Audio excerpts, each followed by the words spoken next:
Well, what a tour. What an opportunity to be here at Starbase, Texas, with Elon and the SpaceX team. There's nothing like this in America. There's nothing like this in the world. And what you have built and what you will build here is a testament to the strength of American ingenuity and American invention. So I want to thank all of you, all the folks out here for having us today. Elon, thank you so much for hosting us, for what you built, for the vision you have for this company, the vision you have for our country, the vision you have for American innovation. I could not think of a more fitting venue to continue our Arsenal of Freedom tour and to outline today the future of technological innovation at the War Department.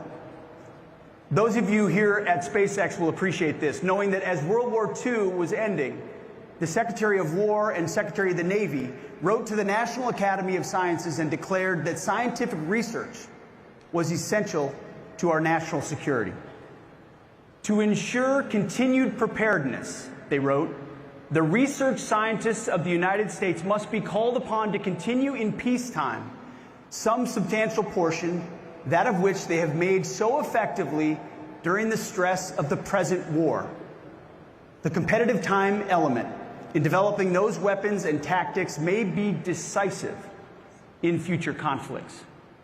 You see, those secretaries of war and Navy many decades ago recognized the importance that innovation and readiness holds for our national security. They knew what was at stake, the very freedoms of the country we hold dear. All across the United States today, extraordinary innovation is unlocking new possibilities for freedom, prosperity, and security. Now, the question before us is not whether or not the most powerful technologies of this century will reinforce free societies. Is it going to reinforce our free societies, or will that technology be shaped and twisted by malign regimes that seek to use those technologies for control and coercion?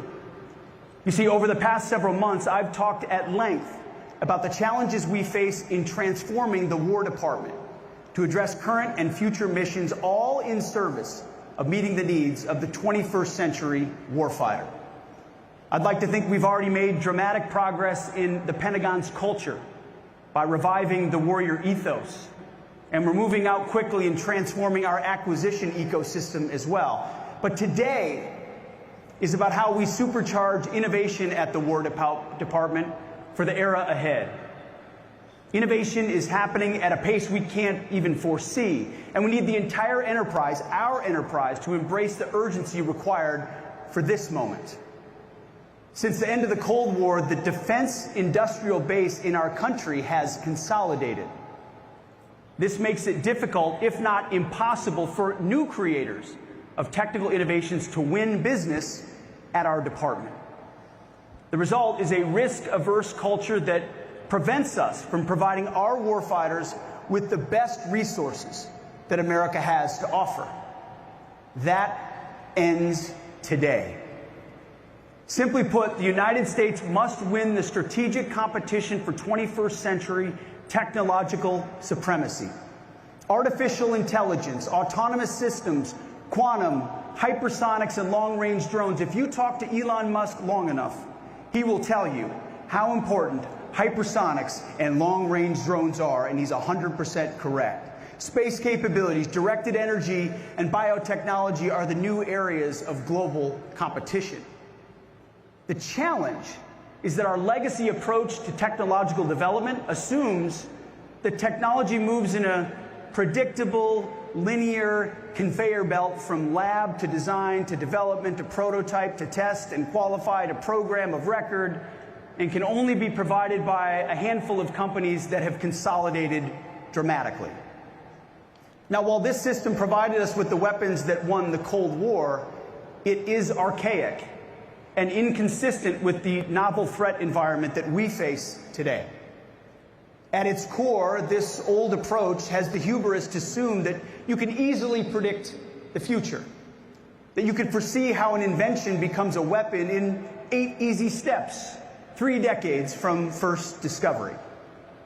Our system cannot keep treating innovation as a decades-long, one-way march that dramatically reduces who and what is able to run the gauntlet at our department to get the capability to the warfighter. Until this administration, the Trump administration, the department's process for fielding new capabilities had become just one more post-Cold War peace dividend relic that has not kept up with the times. Worse than that, we've done nothing but add layer upon layer of committees and councils that coordinated but never decided. We created endless projects with no accountable owners. We have high churn with little progress and few outputs. That sounds about like the exact opposite of SpaceX. We treated innovation as a box to check, not an outcome to deliver. In short, when it comes to our current threat environment, we are playing a dangerous game with potentially fatal consequences. We need innovation to come from anywhere and evolve with speed and purpose. You see, America's open scientific community is an advantage authoritarian regimes cannot replicate. They can read our scientific papers and copy our invention or distill our AI models, but they cannot replicate a culture like this one of open and distributed research. We need to be blunt here. We can no longer afford to wait a decade for our legacy prime contractors to deliver the next perfect system, only to find that it's delivered years behind schedule and cost 10 times what it should. Winning requires a new playbook. Elon wrote it with his algorithm. Question every requirement, delete the dumb ones, and accelerate like hell.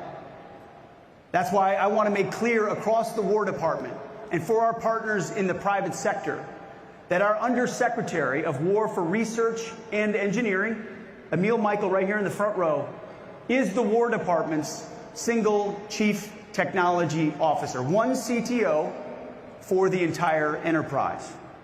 Novel concept. As the sole CTO, Emil will set the technical direction, lead the innovation ecosystem that will welcome progress from anywhere it resides. And he'll tell me, face to face, every day, and frankly, whether we are gaining or losing the technology and innovation competition. He'll have the decision authority and will lead through rigorous evaluation with a focus on real, measurable outcomes. Now, Congress, and we have many members of Congress with us here today, will be our partner in this. By affirming the Undersecretary's role as the department's CTO, we're carrying out the core mission for R&E that Congress assigned in statute.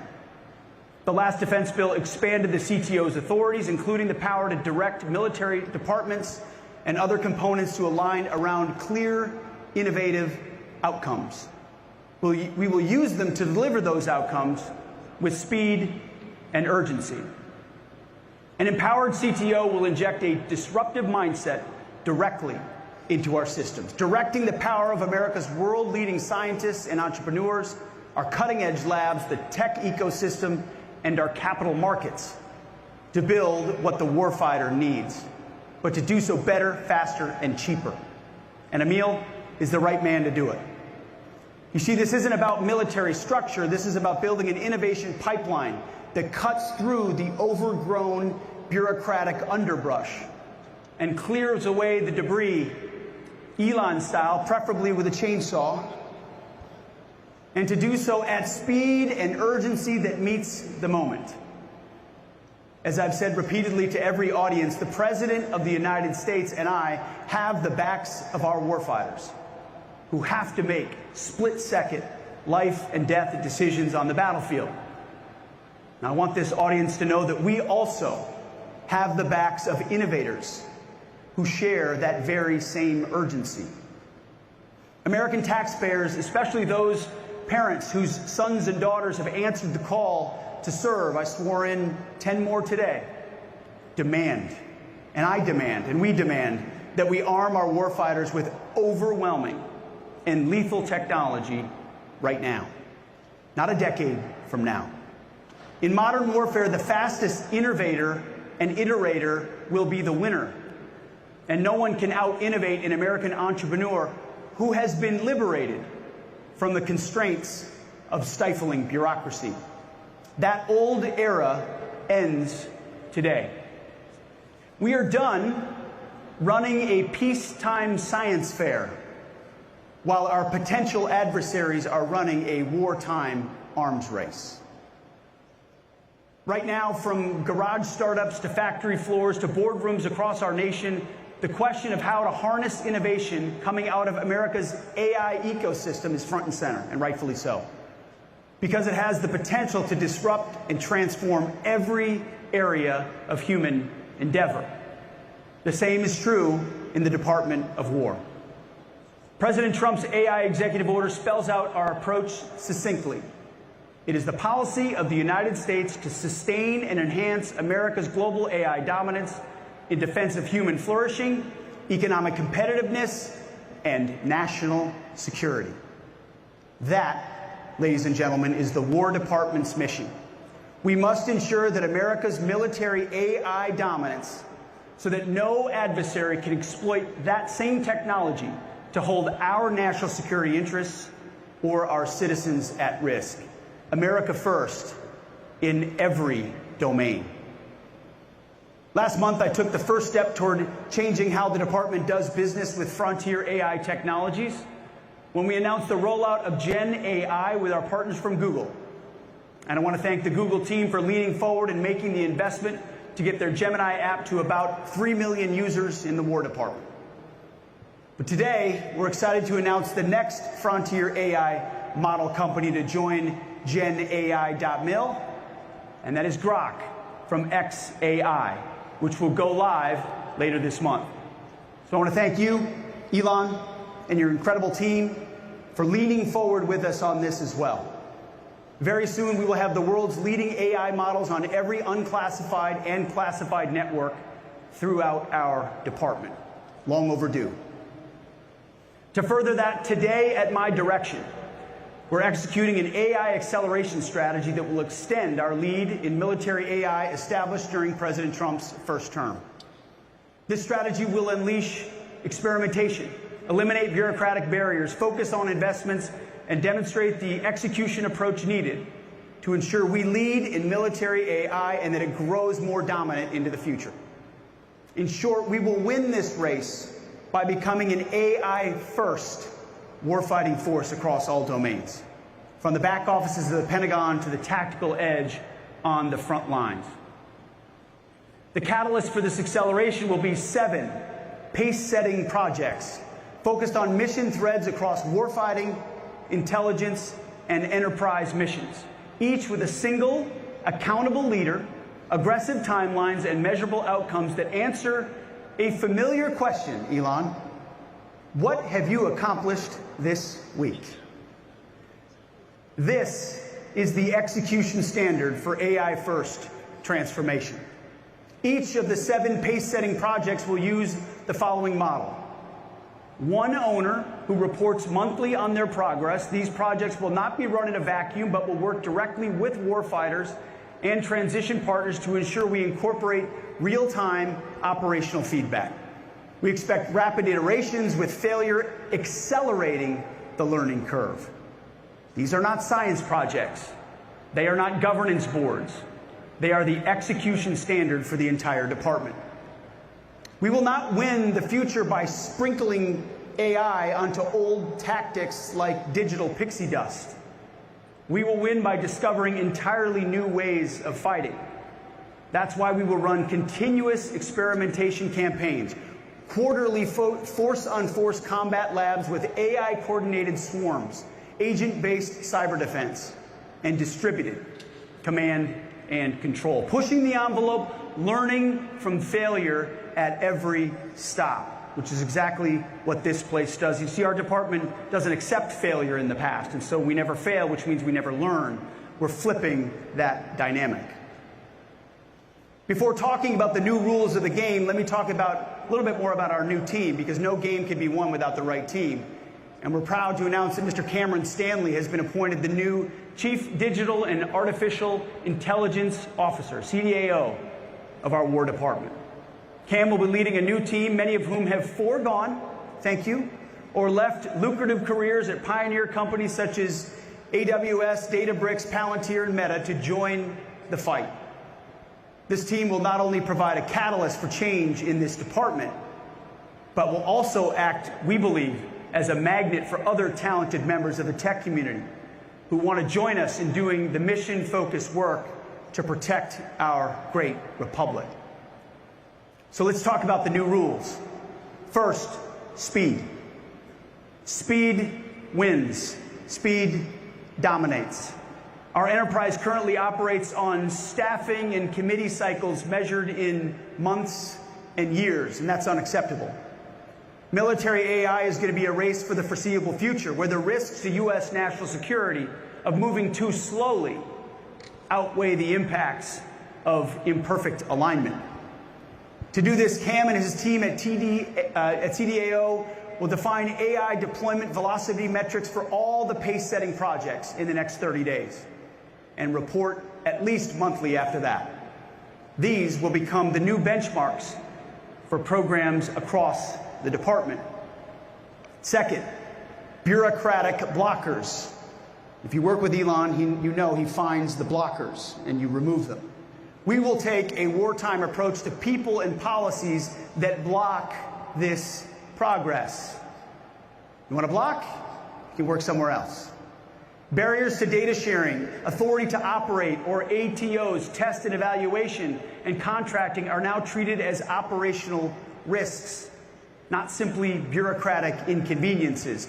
We are blowing up these barriers.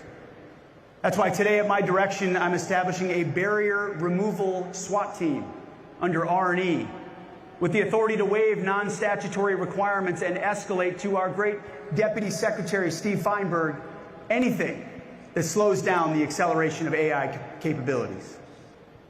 Third, compute resource. We will invest heavily in expanding our access to AI compute from data centers to the tactical edge, and will tap into hundreds of billions of dollars in private capital flowing into American AI. President Trump's executive order has directed us to build data centers on military land and to work with the Department of Energy to ensure that we dramatically increase the number and breadth of resources needed to power this computing infrastructure. We will work together with our partners at Google and AWS and Oracle and SpaceX, Microsoft, and others on these initiatives. Fourth pillar, especially in this room, you'll understand it, is talent.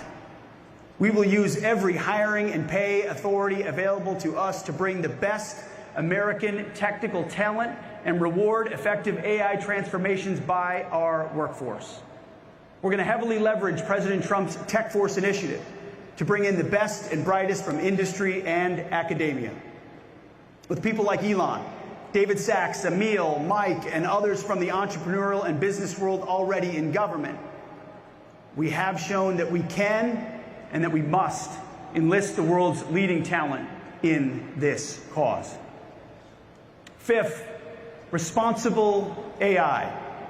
Today I want to clarify what responsible AI means at the Department of War. Gone are the days of equitable AI and other DEI and social justice infusions that constrain and confuse our employment of this technology. Effective immediately, responsible AI at the War Department means objectively truthful AI capabilities employed securely and within the laws governing the activities of the department. We will not employ AI models that won't allow you to fight wars. We will judge AI models on this standard alone. Factually accurate, mission relevant, without ideological constraints that limit lawful military applications. Department of War AI will not be woke. It will work for us. We're building war-ready weapons and systems, not chatbots for an Ivy League faculty lounge. Sixth, and finally, data. AI is only as good as the data that feeds it. And the U.S. military has an asymmetric data advantage from 2 decades of military and intelligence operations that no other military in the world can replicate. But right now, we are underutilizing this advantage. Too much of our data is stranded. It's stuck in bespoke program databases, locked behind Title 10 or Title 50 stovepipes, invisible to operators, engineers, and industry who can help us exploit it with winning speed and scale. And that's why today, at my direction, CDAO will exercise its full authority to enforce the DOW data decrees and make all appropriate data available across federated IT systems for AI exploitation, including mission systems across every service and component. Each service secretary and component head will submit catalogs of their current data assets to the CDAO within 30 days. Denials of data access requests will be reported to the CTO within 7 days, and they better have a good justification. Today, I'm also directing the Undersecretary for Intelligence and Security, Brad Hansel, to ensure appropriate data from across our intelligence enterprise receives the same treatment and can be fully leveraged to warfighting capability development and operational advantage. AI is only as good as the data that it receives, and we're going to make sure that it's there. Persistent barriers to data access will be escalated to the Deputy Secretary of War for resolution, with authority to reassign or terminate personnel or withhold funding from non-compliant activities within the statutory limits. We'll be clear here. As I said, data hoarding is now a national security risk, and we will treat it that way. AI is an important part of the future, but here's another truth that we've ignored for too long. Beyond AI, we've treated every other kind of innovation as if they're the same. As you know, they're not. We need to break down unnecessary barriers to rapid technological development, adoption, and transition. Some of you will remember this. A generation ago, one of my predecessors, in a dinner speech to industry now infamously known as the Last Supper, advocated for the consolidation of our defense industrial base. This consolidation created a closed innovation ecosystem dominated by just a handful of prime contractors. The results have been characterized by soaring costs, sluggish delivery, and stagnant innovation. That's what President Trump's recent executive order on the defense industrial base and defense companies seeks to address. It makes crystal clear that the priority of the legacy prime contractors must be our nation's national security, not the next earnings call.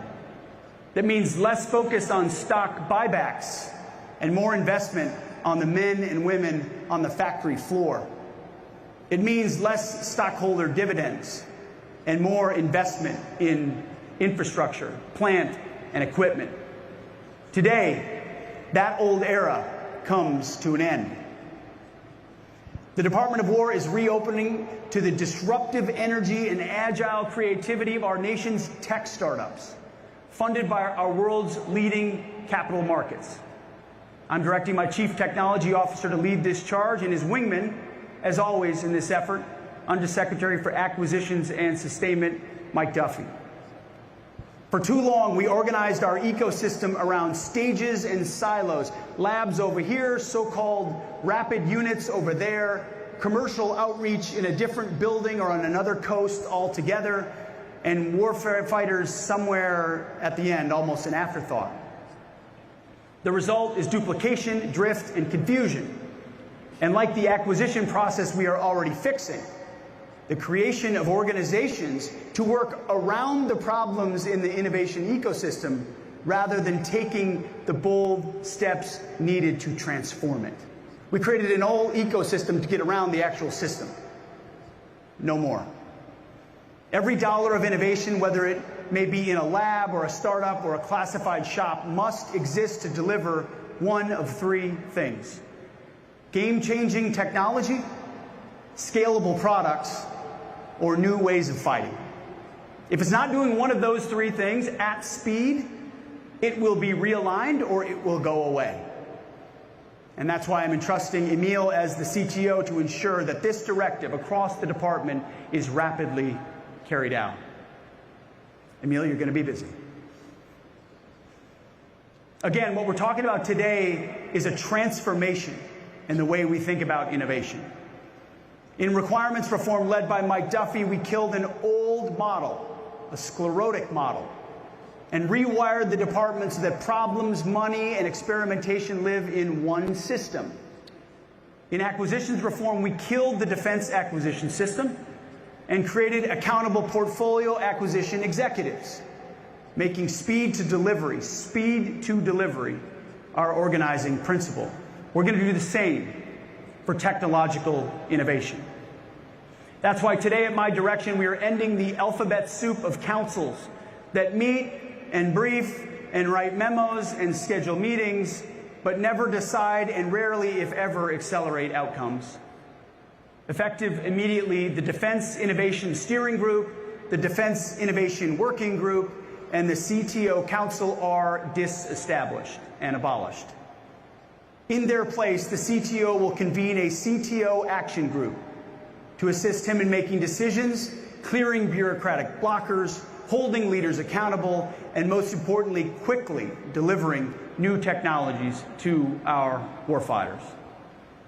Every organization in this ecosystem must earn its place by delivering warfighting advantages faster than our adversaries can adapt. No sacred cows, no exceptions. To back up the CTO, today at my direction, we are realigning two pillars of the War Department's innovation ecosystem. First, the Defense Innovation Unit, or DIU. Since its establishment 10 years ago, DIU has lived through shifting reporting structures and uneven administrative support, doing great things, but at times its portfolio overlapped with other parts of the department. Effective today, DIU is designated a Department of War field activity, providing exceptional tech scouting, rapid contracting, and other common services to the department, executed at commercial tempo. The CTO will provide support to DIU for administrative and resource matters and ensure that the unit's efforts fit into the department's innovation priorities. The director of DIU will also continue to report directly to me as a principal staff assistant and carry out its statutory duties.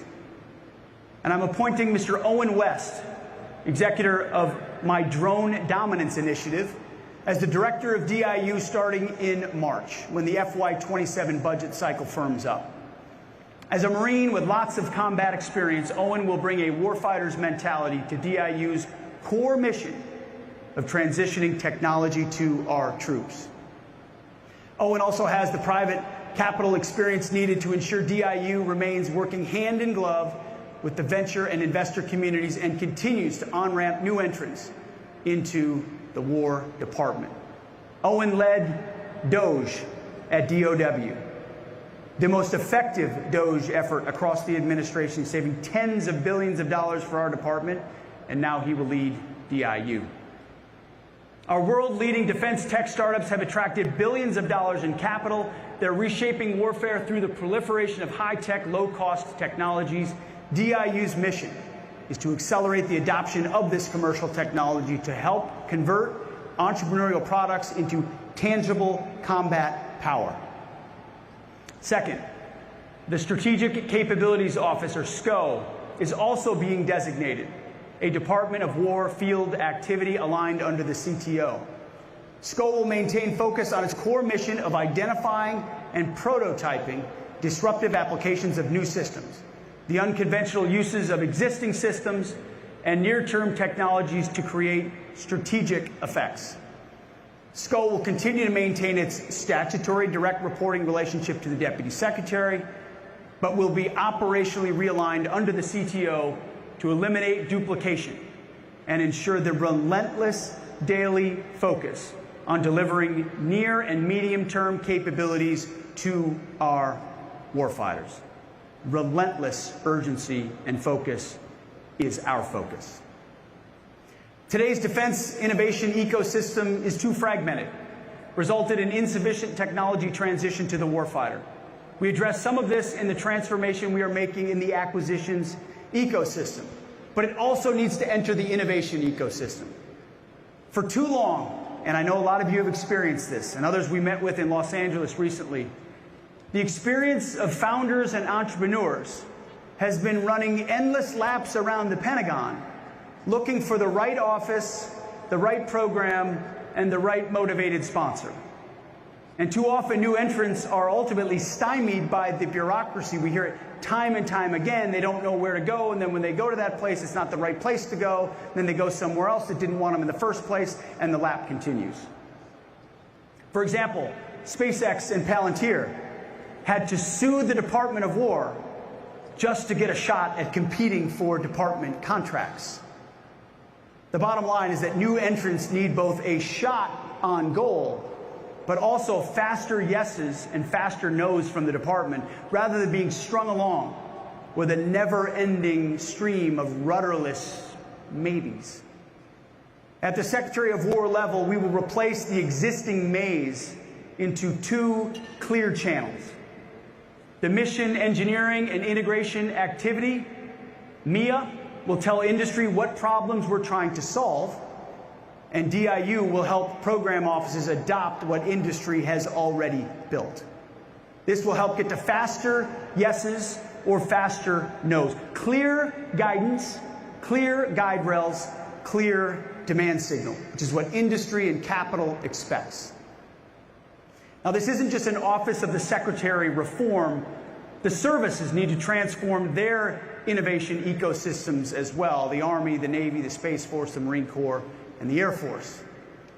That's why today, at my direction, our military services will take the following actions. Within 90 days, the secretaries of the military departments will brief the CTO on service innovation plans, how they will consolidate, streamline, and refocus their labs, research expertise, experimental units, and rapid capability offices around 3 innovation outcomes. Our 60-plus labs are a national asset, but it's past time they were organized to deliver and not just to discover. And beginning with the fiscal year 2028 budget, every portfolio acquisition executive will fund an innovation insertion increment, III, dedicated money for the last mile, integration test, and rapid insertion of validation solutions into fielded systems. Innovation cannot be centralized, and it should not be. In fact, hope it's okay I name them, but just this past weekend I received an email, a proposal from an Army captain named Drennan Green, who I've known for a while. He had a detailed plan about how he and his unit wants to deploy AI. Innovation can and should come from anywhere and anyone, wherever those best ideas reside. We're going to bring that good captain in and hear from him. How can we apply those tools in his unit and other units, bottom up, not just top down? The military services and program offices own the last mile. And to that end, I'm directing the services to establish that III, innovation insertion increment, within the budgets of all program portfolios. This will ensure that they have funds set aside to quickly integrate innovations during weapons system development. This will be a tool to free new, innovative, cutting-edge weapons and improvements from the constraints of yearly budget cycles. Here you iterate in terms of hours and days, maybe weeks. In Washington, we talk in terms of months, years, and oftentimes multi-years. It's too slow. The CTO ecosystem will give them the supply. Services are contributors to this ecosystem, not bystanders. They must deliver outcomes, and they must deliver overmatch. And speaking of budgets and budget cycles, you may have seen President Trump's truth post of a few days ago. He's proposing a $1.5 trillion budget for the War Department in fiscal year 27. This is by far the most ever in our history, a historic and generational investment in American security. We will not squander this once-in-a-lifetime opportunity to rebuild our military. Think of what this means as our efforts to transform the department come fully online. You add resources and you streamline process, speed to deliver those capabilities to the warfighter, an invitation to new entrants into the defense industry, which we need so badly, and an embrace of AI and other cutting-edge defense tech. All of this will make our forces more agile, more lethal, and more ready to deter and if necessary, win a future fight. This is what President Trump demands, and this is what we will deliver. This feeds into a next area we need to fix. You see, reorganizing and a new attitude are not enough to truly unlock innovation for the warfighter. Our department needs to capitalize on a key advantage America has over her adversaries: the broadest and deepest capital markets and the best entrepreneurial talent in the world. You know this, capital is the lifeblood of American innovation. And therefore, to be successful, we need to embrace the role in our department of private capital, which we have not done for far too long. We need to be a better partner for private capital, so we can help accelerate capital formation in key areas and lower the risk for the department. Private capital is already helping to solve a major problem that President Trump has directed us to confront and solve across this administration: ending our reliance on competitors for access to rare earth and critical minerals. The Office of Strategic Capital, or OSC, under the leadership of David Lorch, is spearheading those efforts and delivering as we speak. In the past 5 months alone, the OSC team has deployed over $4.5 billion in capital commitments as part of closing 6 critical mineral deals, all of which will help free the United States from market manipulation. Crucially, OSC's strategy relies on crowding in private sector investors, from this VC community to our country's largest financial institutions. The 6 OSC deals to date include nearly $5 billion from our private capital partners. OSC has closed most of those deals in less than 30 days, which is Trump time for complex transactions. That may seem maybe slow for SpaceX. In Washington, that's as fast as it gets. I mean, that is warp speed in Washington. All of our investments serve one purpose: deliver faster for the warfighter.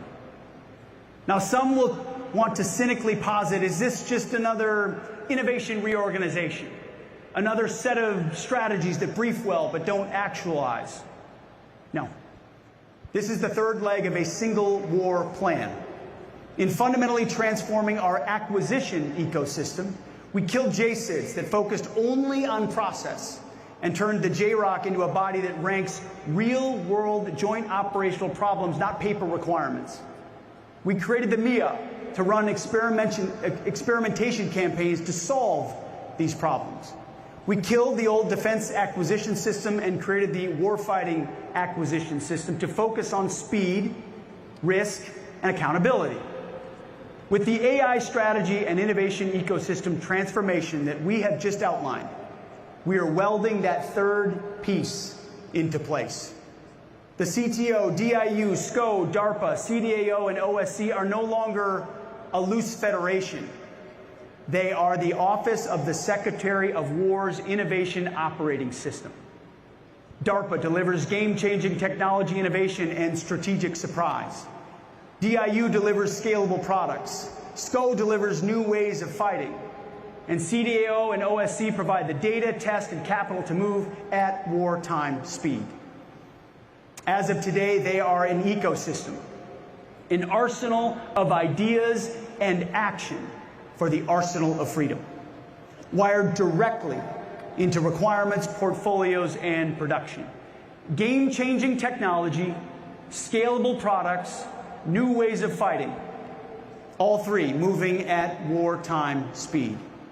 Problems drive experimentation, experimentation flows to prototypes, prototypes flow to our program executives flow these to production, production flows to the warfighter, and the cycle never stops, always iterating. One system, one purpose, speed to the fight. We are preparing to win the future because we know, and you know, for the free world, for the West, the stakes could not be higher. Before this administration, our adversaries may have thought they finally broke American power. They're wrong. They do not have our entrepreneurs. They do not have our capital markets.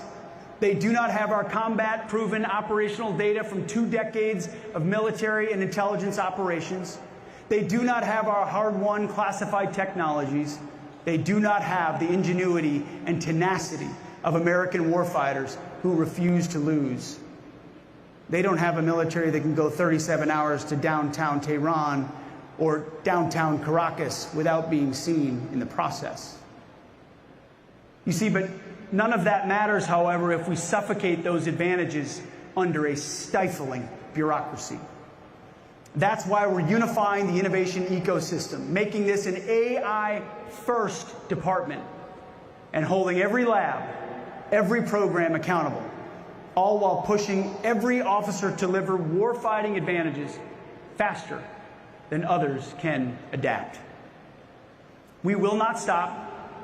We will not back down. We will forge the new arsenal of freedom with our partners in industry and the private sector. We believe the future will be shaped by those who lead in technology and innovation. We don't believe, we know. Those who fervently believe in freedom and the Western tradition, like we do, must be those leaders. If not us, if not America, if not the West, then who? And if not now, it will be too late to maintain that advantage. This is not reform for the sake of reform. It never has been. This is about whether our warriors fight with yesterday's tools or they fight overmatching our adversaries using tomorrow's technologies. We know the threat. We know the opportunity. We know what must be done. We share the urgency. Now we will do it, and we must do it at wartime speed. Thank you. God bless you. God bless this company that you've built. And may God bless our great republic. Thank you very much. Appreciate it. Thank you. Thank you. Appreciate you guys. Thank you, sir.